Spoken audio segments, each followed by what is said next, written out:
ये chapter Hamilton rule और altruism के बारे में बात करेगा। इसमें हम हैमिल्टन साइंटिस्ट के द्वारा दी गई थ्योरी जो कि अल्ट्रुइज्म को समझाती है, हम उसकी बात करेंगे और साथ में बात करेंगे कि हैमिल्टन ने क्या रूल दिया हुआ है जिसकी हेल्प से हम लोग ऑर्गेनिज्म के रिलेशंस की बात कर सकते हैं और साथ में हम ये पता लगा सकते हैं कि कौन सा ऑर्गेनिज्म अल्ट्रुइज्म शो करेगा किसके लिए। चार्ल्स डार्विन, जिन्होंने 1854 के आसपास और 60s के आसपास में अपनी थ्योरी ओरिजिन ऑफ स्पीशीज़ की बात की थी, कंट्रोवर्शियल थी, लेकिन हमारा सारा इवोल्यूशन का जो पूरा कॉन्सेप्ट है सब इसी पर टिका हुआ है। इवोल्यूशन की थ्योरी से हमें ये तो क्लियर हुआ कि ऑर्गेनिज्म इवोल्व कैसे हुए, कैसे ट्री ऑफ लाइफ जनरेट हुआ, इतनी डाइवर्सिटी कैसे क्रिएट हुई, बट कुछ क्वेश्चन अनसुलझे ही रह गए। जैसे कि ऑर्गेनिज्म आपस में एक दूसरे के साथ सोशल सिस्टम कैसे निभाते हैं और क्यों निभाते हैं। ह्यूमंस का समझ में आता है, हम लोग कम्युनिकेट करते हैं, हमारे आपस में दूसरे के लिए स्वार्थ लगे होते हैं, बट हमारा ये मानना है कि एनिमल्स में तो इतने स्वार्थ अवेलेबल नहीं है, तो फिर एनिमल्स एक दूसरे की हेल्प करना क्यों चाहते हैं। हमने देखा है कि एक ही स्पीशीज़ में जो कम्युनिटी होती हैं वो कम्युनिटी आपस में कई बार अपने बच्चों के लिए नहीं, दूसरों के बच्चों के लिए अपनी जान तक निछावर करने के लिए तैयार रहते हैं। इन्हीं क्वेश्चनों को सॉल्व किया हैमिल्टन नाम के साइंटिस्ट ने। और इंडेड हैमिल्टन साइंटिस्ट ने जो अपनी थ्योरीज दी हैं हैमिल्टन रूल के नाम पर और अल्ट्रुइज्म की बातें करके 20th सेंचुरी की सबसे बड़ी इवोल्यूशन की थ्योरीज में मानी जाती हैं। इनकी हेल्प से जो डार्विन के टाइम से जो दिक्कतें चली आ रही थी, अल्ट्रुइज्म को डिफाइन नहीं कर पा रही थी डार्विन की थ्योरी, और सेक्सुअल रिप्रोडक्शन को डिफाइन नहीं कर पा रही थी, ये दोनों ही बातें यहाँ आकर के सॉल्व हो गई हैं। हैमिल्टन का रूल दो बातों पर टिका हुआ है, अल्ट्रुइज्म और किन सिलेक्शन। किन सिलेक्शन का मतलब है कि ऑर्गेनिज्म बिहेवियर दिखाता है अपने स्पीशीज के दूसरे मेंबर्स के लिए ताकि उन्हें फायदा मिले। उस बिहेवियर को दिखाने की वजह से कई बार ऑर्गेनिज्म को नुकसान उठाना पड़ता है, लेकिन ये नुकसान उठाने की वजह से जो दूसरे मेंबर्स हैं उनको फायदा मिलता है। यह है किन सिलेक्शन। और जो ये बिहेवियर दिखा रहा है कि अपना नुकसान करके दूसरों का फायदा करना, इसे बोलते हैं altruism. Mir cats classical example है। मीर कैट्स जब अपने बिलों से बाहर निकल करके खाना खा रहे होते हैं दिन में, तो कुछ मीर कैट्स बजाय खाना खाने के वो संतरी बनकर ये काम करते हैं, दो पैरों पे खड़े हो जाते हैं और दूर तक नजर रखते हैं कि कोई प्रीडेटर तो नहीं आ रहा, और जैसे कोई खतरा इन्हें दिखाई देता है तो वो चिल्लाना शुरू कर देते हैं, और जो जो बाकी इनके साथ के मेंबर्स थे जो अपना खाना खाने में लगे हुए थे वो सावधान हो जाते हैं और उस खतरे से बच जाते हैं। नो डाउट इस बिहेवियर को दिखाने की वजह से जो संतरी बना हुआ मीर कैट है उसे तो खाना खाने का मौका मिला ही नहीं। यही है इस बिहेवियर की खास बात। जो अपने साथ के प्रोजनी के लिए फायदा दिखाने के लिए एक्ट करेगा, उस एक्ट को दिखाने के चक्कर में उसे नुकसान उठाना पड़ेगा। इन बातों को समझाने के लिए दो टर्म्स हमारे पास आती हैं, जिनमें से एक है किन सिलेक्शन। और किन सिलेक्शन है असल में इवोल्यूशन के द्वारा ऑर्गेनिजम्स ने ये बात डेवलप की है, एनिमल्स ने, इंसेक्ट्स ने, कि वो अपने आप को नुकसान पहुंचा करके अपनी ही स्पीशीज के दूसरे मेंबर्स को बेनिफिट देते हैं। और जो ये बिहेवियर है, इस बिहेवियर को हम लोग बोलते हैं किन अल्ट्रुइज्म, जो किन सिलेक्शन की वजह से क्रिएट हुआ है। इसके अलावा हम लोग तीन पैरामीटर और लेके आते हैं, जिनमें से एक का नाम है टोटल फिटनेस। बात यह कि जो भी ऑर्गेनिज्म अल्ट्रुइज्म दिखा रहा है उससे टोटल फायदा कितना हुआ। इस फायदे को आप दो में बांट सकते हो। एक है इंक्लूसिव फिटनेस। इंक्लूसिव का मतलब है कि जो भी उसने अपना ऑर्गेनिज्म ने अल्ट्रुइज्म दिखाया है, इसकी वजह से उसकी स्पीशीज के जो बाकी मेंबर्स हैं उसमें से कितने बच्चों को फायदा हुआ, बच्चे जो उसके बच्चे के जैसे थे। और दूसरा, उसके खुद के अपने बच्चों को कितना फायदा हुआ। अगर हम उसके खुद के बच्चों की बात कर रहे हैं तो हम उसे बोलेंगे पर्सनल फिटनेस, और अगर वो अपने प्रोजेनी के जो दूसरे जैसे अपने भाई बंधुओं के बच्चे हैं उनके ध्यान रख रहा है तो उसे बोलेंगे हम लोग इंक्लूसिव फिटनेस। कई बार हमें ऐसा भी देखने को मिलता है कि डिफरेंट स्पीशीज के बीच में भी अल्ट्रुइज्म बिहेवियर दिख रहा है, लेकिन ये रेयर है, काफ़ी रेयर है। खासतौर से जब एनिमल्स को हम लोग कैप्टिविटी में रखते हैं, जैसे कि बाड़ों के अंदर या फिर हम लोग किसी जू के अंदर देखते हैं, तो कई बार ऐसा देखने को मिलता है कि जैसे किसी बंदर ने किसी दूसरे स्पीशीज़ के बच्चे को अडॉप्ट कर लिया और उसका ध्यान रखने लगा, लेकिन ये बहुत नेचुरल प्रकृति में देखने को नहीं मिलता। प्रकृति में जो हमें देखने को मिलता है वो है जैसे कि जो भी कोई ऑर्गेनिज्म अपने बच्चों के लिए जो ध्यान दिखाता है, जो उसका एग्रेसिवनेस है अपने बच्चों को बचाने के लिए, वो एक बिहेवियर है। कई बार जानवर अपने बच्चों को बचाने के लिए ऐसा काम कर बैठते हैं जो कि नियर टू इम्पॉसिबल था। जैसे कि हो सकता है कि ये कोई बफेलो अपने बच्चों को बचाने के लिए शेर से लड़ जाए, हो सकता है उसमें उसको अपनी जान गंवानी पड़ जाए, लेकिन अब यही तो खास बात है कि उसने वो बिहेवियर क्यों दिखाया, अपने बच्चे को छोड़ करके वो चली क्यों नहीं गई। और वैसे हम लोग बोलते हैं कि वो जानवर है। हम लोग तो पढ़े लिखे हैं, जब बस में कोई अगर सामने खड़ा हुआ हो तो क्या हम उसे अपनी सीट ऑफर करते हैं? शायद हम में से कुछ लोग करते हो, बट जब हम सीट ऑफर करना चाहते हैं तो उससे पहले हमारे मन में कुछ कैलकुलेशंस होती हैं, क्यों करें, किस लिए करें, क्या फ़ायदा है हमारा। इंडिट कई बार हमारा जो एजुकेशन बैकग्राउंड है वो भी हमें सजेस्ट करता है कि भाई ये एक अच्छी बात है कि अगर कोई बूढ़ा आदमी कोई खड़ा हुआ है तो हम उसे अपनी सीट ऑफर कर दें। बट नो डाउट, चाहे आप कुछ भी बोलो, लेकिन जब भी हम कोई एक्ट करना चाहते हैं किसी के लिए, हम हमेशा कहीं ना कहीं तो कुछ कैलकुलेशन कर रहे होते हैं कि हम ये बिहेवियर दिखाएं या ना दिखाएं। वो कैलकुलेशन हम लोग चाहे समझें या ना समझें, लेकिन एटलीस्ट एनिमल्स के मामले में हैमिल्टन जी ने तो एक कैलकुलेशन दे रखी है कि हम समझ पाएं कि वो एनिमल एल्ट्रिज्म क्यों दिखाएगा। हैमिल्टन साहब ने एक रूल दिया जिसको बोला जाता है R B is greater than सी।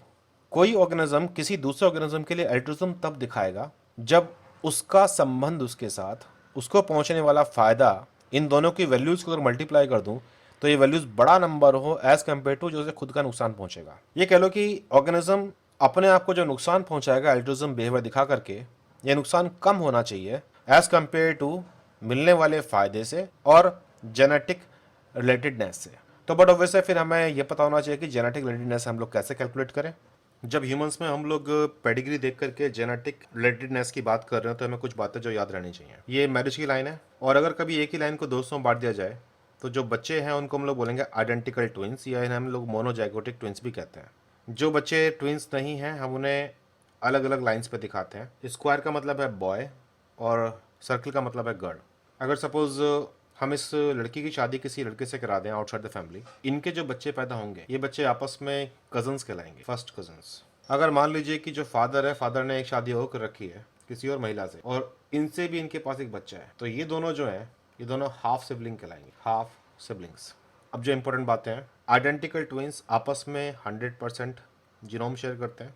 जो सिबलिंग्स हैं एक ही पेरेंट के बच्चे, ये 50% जीनोम शेयर करते हैं, और जो हाफ सिबलिंग्स हैं ये 25% जीनोम शेयर करते हैं। कोई भी बच्चा जिसके दोनों पेरेंट्स सेम होते हैं वो अपने आइदर पेरेंट से 50% जीनोम शेयर करता है। तो अगर मैं कहूँ कि मेरे पास एक सपोज एक केस है जिसमें सपोज ये है मेरी मदर और ये है फादर, तो इनके पास जो भी जीनोम था 100%। आप जानते हो कि म्यूसिस में अपने डीएनए के जितने भी क्रोमोसोम्स हैं उनके पास उनके आधा आधे क्रोमोसोम्स गैमेट्स के रूप में बांटते हैं वो, और वो जो भी बच्चा पैदा करेंगे उस बच्चे को 50% ये पेरेंट अपना डीएनए देगा और 50% ये बच्चा अपने डीएनए मतलब पेरेंट अपना डीएनए देगा। अगर ये शादी कर ले और फिर इसके बच्चे पैदा हों तो जो भी किसी एक पेरेंट का डीएनए था 50%, अब उस डीएनए का भी 50% ही नेक्स्ट जनरेशन हो जाएगा क्योंकि बाकी डीएनए दूसरे पेरेंट से मिल रहा है उसे। और फिर अगर ये शादी कर ले किसी और से तो जो इसका बच्चा पैदा होगा वो अपने जो शुरुआती पेरेंट थे उनके डीएनए का केवल 12.5% ही आगे पहुंचा पा रहा है, और हम लोग ऐसे ही जनरेशन में आगे जा सकते हैं। जो दूसरी कहानी आती है कि अगर मुझे कभी जेनेटिक रिलेटेडनेस पता लगानी हो तो उसके लिए फार्मूला है R इजिकल टू। दूसरी कहानी है कि अगर मुझे कभी जेनेटिक रिलेटेडनेस पता लगानी है तो उसके लिए फार्मूला है R इजिकल टू 1/2 की पावर n।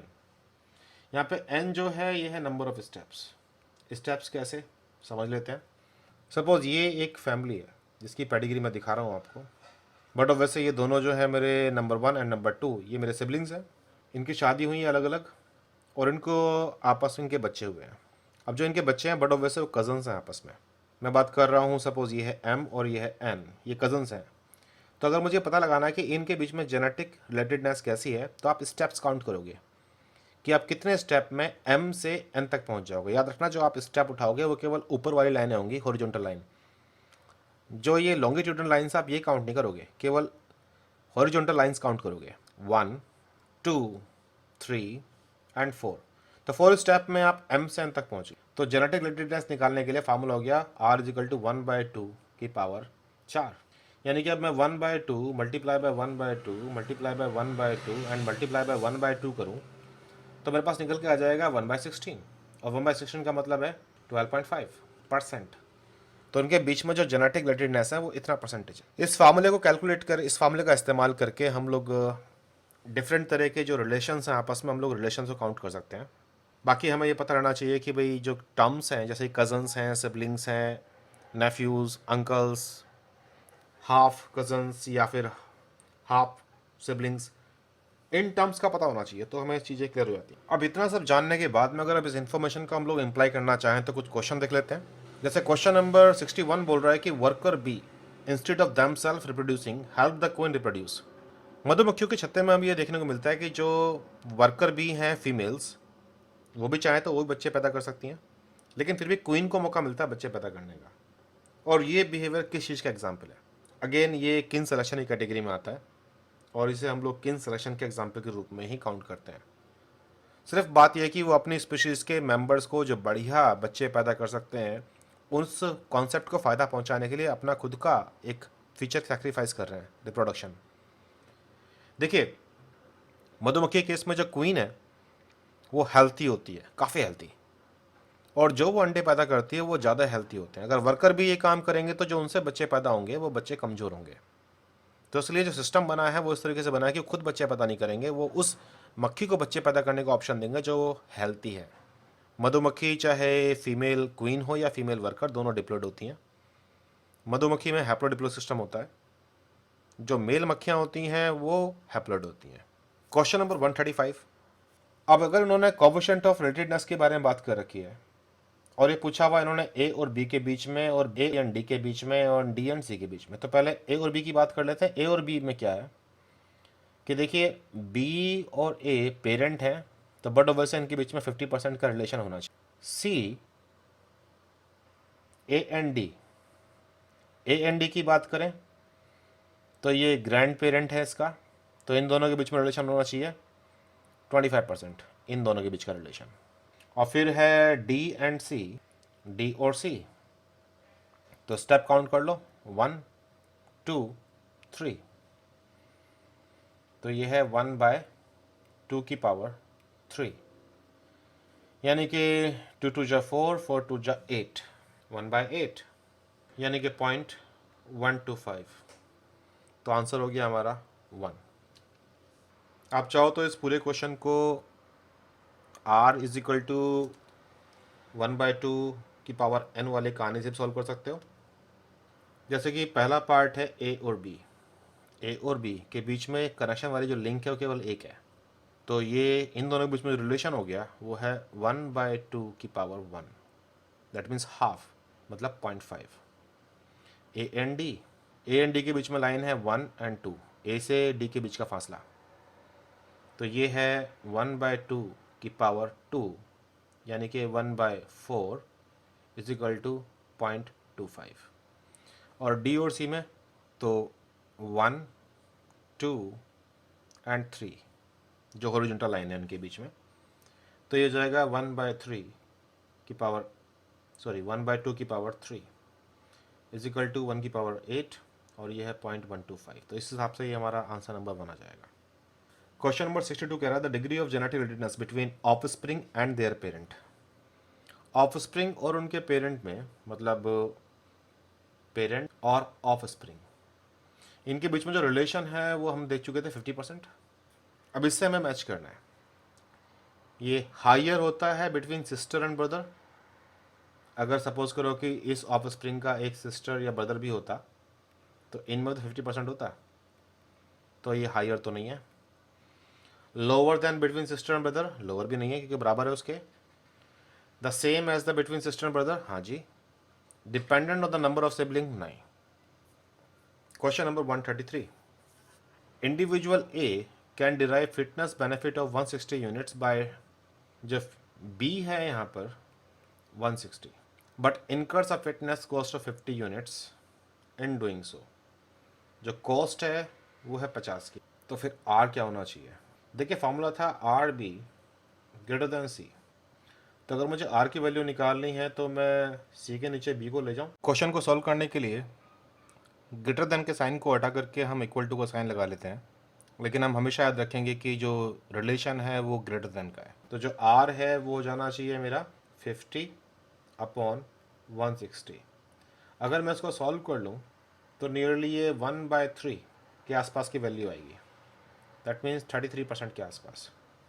तो जो भी इक्वेशन ये कह रही थी कि जो ये रिलेशन और बेनिफिट है ज़्यादा होना चाहिए कॉस्ट से, तो बट वैसे जो रिलेशन है अब इस फार्मूले के अकॉर्डिंग, जो मेरी आर की value relation, it should be greater then 33%। तो ब्रदर एंड सिस्टर में 50% है, फर्स्ट कजन्स के अंदर 25% या फिर 12.5%।